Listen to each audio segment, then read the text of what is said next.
Значи, не бев инспириран од говорникот, бев испровоциран, да бидам искрен. И прашањето е сега дали ќе биде принципиелна нашата колешка или не. Вели, сакам системско решение и студиозен пристап. Со амандманот се нуди изработка на студија за ревитализација. По студиозен пристап, ја не знам како да направим.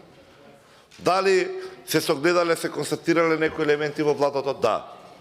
Дали треба да се надминат истите? Еве, констатираме сите. Да. Како се прави тоа? Се прави со студија. И имавме средба заедно со невладините сите. Беше укажено на неколку моменти кои што може драстично се подобри состојбата. Меѓу кои ги спомна и колешката. На самата патека се прават мовшиња или се прават протоци неколку со релативно мали средства. Може да се надмине голем проблем. И не велиме ние сега веднаш ајде комисиски да направиме амандман за мостовите и да укажеме на некоја сума со која што може да се реши проблемот, бидејќи ќе се направи студија за ревитализација, ќе ви укажат кои инструменти ќе се искористат, која методологија, како е најдобриот начин и така натаму.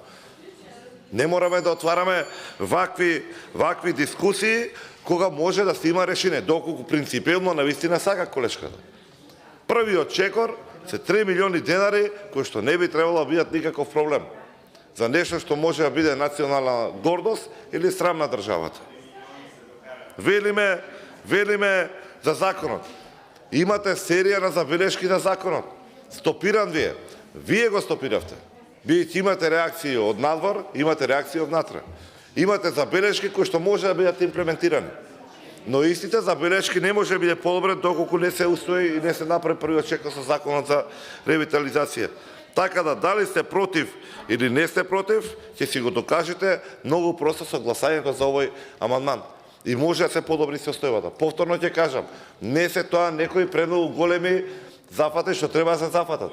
Треба да се направат протоци, да се допре владото до езерото и да имаме подобрувања и драстично подобри резултати за краток период.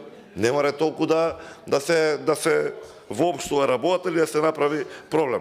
Затоа ќе повикам на принципиелност на колешката и очекувам дека ќе го поддржи овој амандман кој што може да си го дозволи владата да биде успеен. Благодарам.